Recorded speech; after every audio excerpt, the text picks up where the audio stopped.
Hello बच्चों, I hope आप लोग बहुत अच्छे होंगे, स्वस्थ होंगे, मन लगाकर पढ़ाई तो कर ही रहे होंगे। तो बच्चों, आज हम लोग डिस्कस करेंगे चैप्टर 3, जो कि नाम आपका क्या है, शेयर एंड डिविडेंड है। ठीक है, ऑलरेडी हमने चैप्टर 1, चैप्टर 2, ठीक है, चैप्टर 1 जो कि आपका गुड्स एंड सर्विसेज है, वो हमने अपलोड कर लिया है इस चैनल पे, और चैप्टर 2 जो कि बैंकिंग है, वो ऑलरेडी मैंने डिस्कस कर चुका है। और जो तीसरा चैप्टर है, शेयर एंड डिविडेंड, वो हम आज लेके आया, जो कि आज हम लोग क्या करने वाले हैं बच्चों, डिस्कस करने वाले हैं। ठीक है, तो इसमें मेरा मेन मोटिव क्या है कि आपका जो एग्जाम है, ठीक है, मैं क्या कर सकूं, समय बचा सकूं। ठीक है, तो ये बेसिकली क्विक रिवीजन एक सीरीज है, उसको मैं लेके आया हूं ताकि आपका जो एग्जाम है, एग्जाम का जो रिवीजन है, वो अच्छे से हो पाए। ठीक है, तो आइए हम लोग स्टार्ट करते हैं। तो सबसे पहले डिस्कस करते हैं बच्चों, शेयर्स होते क्या है। ठीक है, तो अगर मैं एग्जांपल लूं शेयर्स का मतलब, जैसे मान लीजिए कि आपके भाई बहन है, ठीक है, अब उसमें क्या लगता है कि हिस्से लगते हैं ना, फैमिली में क्या लगता है, जैसे मान लीजिए कुछ भी आया, बिस्किट्स का पैकेट आया या चॉकलेट का पैकेट आया, तो उसमें क्या लगता है, शेयर्स लगता है। ठीक है, जैसे कि किसको कितना मिलेगा, बड़ा होगा तो उसको ज्यादा मिलेगा, छोटा होगा तो उसको कम हिस्से मिलेंगे। लेकिन इसमें ऐसे काम नहीं चलता, थोड़ा सा और मैं क्लैरिटी देने की कोशिश करूं। जैसे मान लीजिए, ठीक है, जैसे मान लीजिए कि मेरे पास एक चॉकलेट है। ठीक है, अब एक चॉकलेट है, अब उसमें क्या क्या मैंने क्या किया कि मेरे पास 5 स्टूडेंट है बच्चों। ठीक है, कितने स्टूडेंट है, 5 स्टूडेंट है। अब 5 स्टूडेंट को मैंने बोल रखा है कि जिसका ज्यादा परसेंटेज आएगा उसको उसमें ज्यादा पीसेस की चॉकलेट्स मिलेंगे। ठीक है, तो जैसे मान लीजिए कि ए वाले ने 70% ला दिया, जैसे बी वाले ने 60% ला दिया, इसमें 50% इन्होंने ला दिया, इसने मान लीजिए 40% ला दिया, और इन्होंने मान लो 80% ला दिया।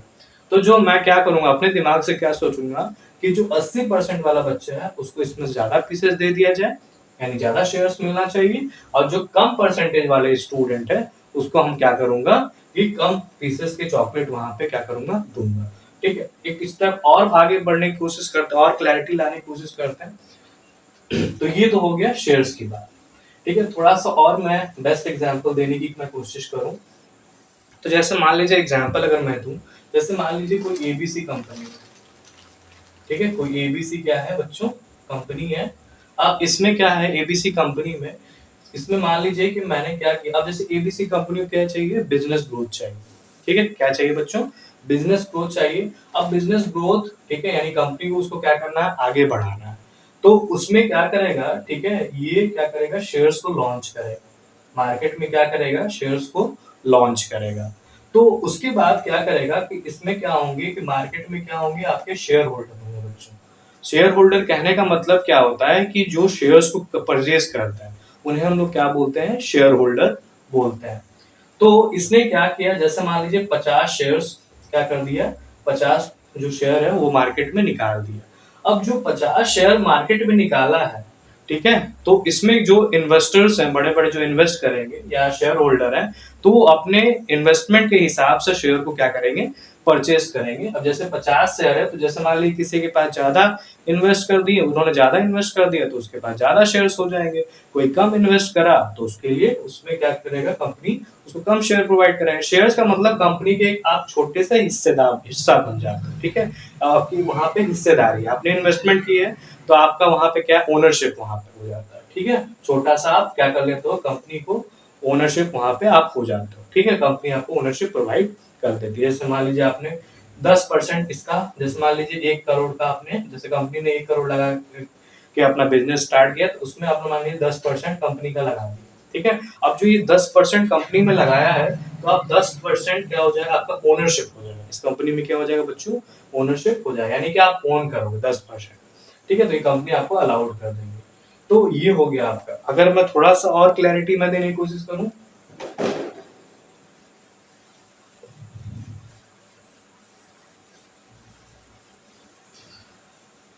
जैसे मान लीजिए कि अगर मैं बात करूं, जैसे मान लीजिए टाटा, ठीक, टाटा मोटर है।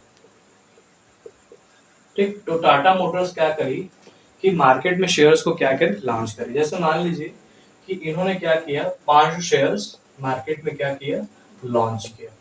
अब ये जो 500 शेयर हैं, वो यहाँ पे क्या होंगे कि बिकेंगे। जो 500 जो शेयर हैं, वो जैसे मान लीजिए अब यहाँ पे जो इन्वेस्टर्स होंगे वो ज्यादा होंगे। ठीक है, number of investor obviously market में क्या होंगे, ज्यादा होंगे। तो जब मार्केट में ज्यादा होंगे तो वहां पे कहने का मतलब क्या हुआ कि जो 500 शेयर है वो क्या करेगा, मार्केट में लॉन्च करेगा।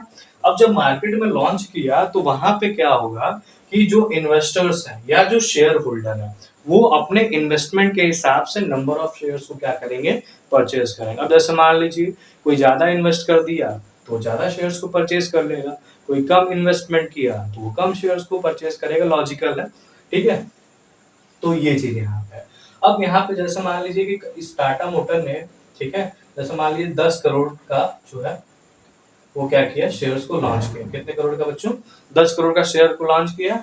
अब जैसे मान लीजिए कि 100 लोग हैं, ठीक है, तो उसने क्या किया, 100 लोग में क्या कर दिया, शेयर्स को डिवाइड कर दिया।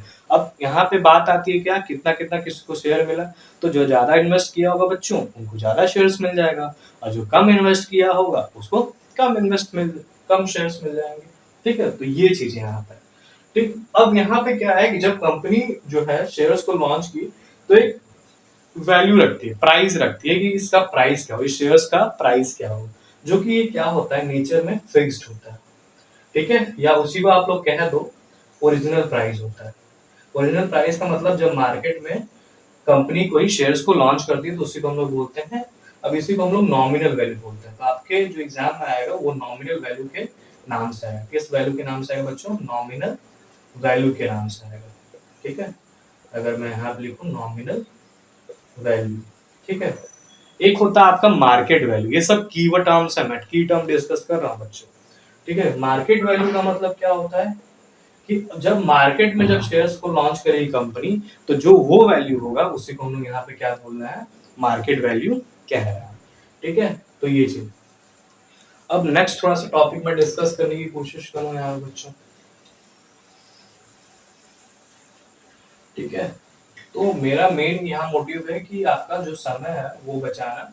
ठीक है, ताकि आप लोग अच्छे से एग्जाम के लिए क्या कर पाओ, प्रिपेयर कर पाओ। तो यहाँ पे क्या है, मार्केट वैल्यू है ना बच्चों। तो मार्केट वैल्यू यहाँ पे क्या है, कैटेगराइज है। आपके सिलेबस में मार्केट वैल्यू क्या है, कैटेगराइज है। ये 3 पार्ट्स में डिवाइडेड है। कितने पार्ट्स में डिवाइडेड है बच्चों, 3 पार्ट्स में डिवाइडेड है। पहला आपका है एट बिलो पार। ठीक है बच्चों, इसी को हम लोग क्या बोलते हैं, डिस्काउंटेड प्राइस या डिस्काउंट बोलते हैं। ठीक, एक होता है एट पार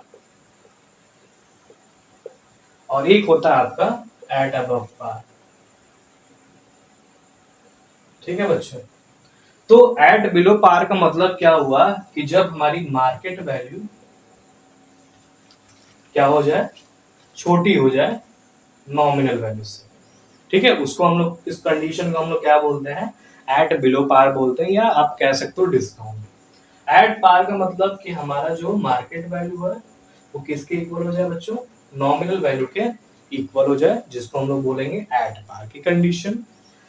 एट अबव पार का मतलब क्या होता है कि जब हमारा मार्केट वैल्यू क्या हो जाए, ज्यादा हो जाए नॉमिनल वैल्यू से। ठीक है, इसी को हम लोग प्रीमियम भी बोलते हैं। ठीक है, आपके बुक में लिख के आएगा प्रीमियम। ठीक है, तो आप लोग समझिए कि एट अबव पार की बात हो रही है, इसी को हम लोग प्रीमियम भी कहते हैं। ठीक है, तो ये मार्केट वैल्यू की, मार्केट वैल्यू क्या करता रहता है, फ्लक्चुएट करता रहता है डिपेंडिंग ऑन द प्राइस के हिसाब से। लेकिन जो बच्चों नॉमिनल वैल्यू होता है, ठीक है, जो नॉमिनल वैल्यू होता है वो फिक्स्ड होता है, ओरिजिनल होता है, वो चेंज नहीं होता। मार्केट वैल्यू कंडीशन के हिसाब से क्या करती रहती है, चेंज होती रहती है। ठीक है बच्चों, आई होप आप लोग को समझ में आ रहा होगा।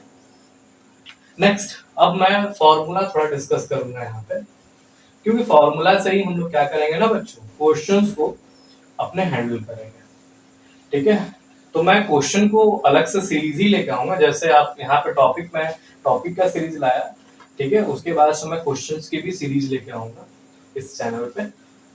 ठीक है, एग्जाम से पहले ही आ जाएगा ताकि आप लोग का वहां पे रिवीजन फर्दर हो पाए। अब मैं यहाँ पे डिस्कस क्या करने वाला हूँ बच्चों, फॉर्मूला यहाँ पे मैं डिस्कस करूंगा। तो सबसे पहले जो फॉर्मूला आता है बच्चों, ठीक है, जो सबसे पहले फॉर्मूला आता है वो आपका आता है क्या बच्चों, कि हम लोग यहाँ पे इन्वेस्टेड, ठीक है, सम ऑफ इन्वेस्टेड कहते हैं कि कितना हमने इन्वेस्ट किया। तो इन्वेस्टमेंट कैसे निकालते हैं, पहला आपका जो है नंबर ऑफ शेयर्स ठीक है, multiplied by market value of one share.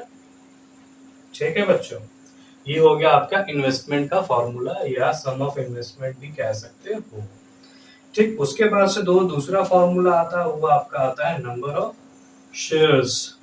How to find number of shares. ठीक है, नंबर ऑफ शेयर्स निकालते कैसे हैं। ठीक है, नंबर ऑफ शेयर्स को निकालते कैसे। ठीक, तो उसका जो फॉर्मूला आता है इन्वेस्टमेंट। ठीक है, आपने जितना इन्वेस्टमेंट हुआ आपका, ठीक है, और उसके बाद से क्या कर दो आप, मार्केट वैल्यू के वन शेयर से डिवाइड कर दो, तो आपका नंबर ऑफ शेयर्स क्या हो जाएगा, निकल के आ जाएगा। अब नंबर ऑफ शेयर्स का कई सारे फॉर्मूले, 3 है बेसिकली। तो एक पहला ये हो गया आपका, ठीक है, तो कंडीशन के हिसाब से आप फॉर्मूला का यूज कर सकते हो। एक होता है आपका टोटल डिविडेंड, है ना, डिविडेंड, टोटल डिविडेंड मैंने डिस्कस किया। टोटल डिविडेंड का मतलब क्या होता है कि जो बच्चों शेयर होल्डर होते हैं, तो उनको जो बाद में जो प्रॉफिट मिलता है, जो कंपनी प्रॉफिट प्रोवाइड करती है, उन्हीं को हम लोग क्या बोलते हैं बच्चों, डिविडेंड बोलते हैं। तो यहाँ पे टोटल डिविडेंड जो शेयर्स पे आपके मिला होगा, और उसके बाद से अपॉन में डिविडेंड ऑफ वन शेयर्स से आप क्या कर दो, डिवाइड कर दो, तो भी ये क्या करेगा, नंबर ऑफ शेयर्स आपको निकाल के ही देगा। तीसरा जो आपका है, ठीक है, जो तीसरा निकल के आता है टोटल इनकम, यानी जो आपका टोटल जो प्रॉफिट हुआ है वो आप रख दो, और उसके बाद से इनकम ऑफ वन शेयर्स पे, यानी एक शेयर पे आपका जो इनकम हुआ होगा वो आप उसके नीचे रख दो, तो भी ये आपको क्या करेगा, नंबर ऑफ शेयर्स निकाल के दे देगा। तीसरा जो फॉर्मूला आपका, तो ये 3 तरह से हम लोग क्या करें, नंबर ऑफ शेयर्स को निकालें। अब तीसरा हम लोग फॉर्मूला डिस्कस करने जा रहे हैं बच्चों।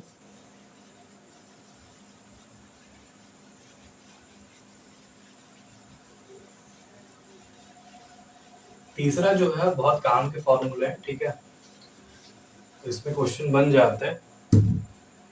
तो तीसरा टोटल डिविडेंड अर्न, वो कैसे आप निकालोगे, टोटल डिविडेंड अर्न। ठीक है, उसका जो फॉर्मूला आता है बच्चों, पहले रख दो नंबर ऑफ शेयर्स, ठीक है, आपने कितना शेयर्स को लिया, multiplied by rate of dividend, यानी कंपनी उस पर डिविडेंड कितना प्रोवाइड कर रही है, ठीक है, और उसके बाद से क्या कर दो, multiplied by nominal value of share, यानी कि शेयर का जो नॉमिनल वैल्यू हुआ उससे आप मल्टीप्लाई कर दो, तो आपका जो टोटल डिविडेंड है वो निकल के आ जाएगा। ठीक, उसके बाद से आता है रिटर्न परसेंट। ठीक है, इसी को हम लोग क्या बोलते हैं, और प्रॉफिट परसेंट, या इसी को हम लोग बोलते हैं और यील्ड परसेंट बोलते हैं। ठीक है, आप तीनों नाम से इसको यहाँ पे जान सकते हो। ठीक, तो उसका जो फॉर्मूला निकल के आता है बच्चों, इनकम अपॉन में इन्वेस्टमेंट, जितना आपने इन्वेस्ट किया होगा, ठीक है, और मल्टीप्लाइड बाय 100। ठीक है, तो ये आपका क्या आ जाएगा, रिटर्न परसेंट निकल के आ जाएगा।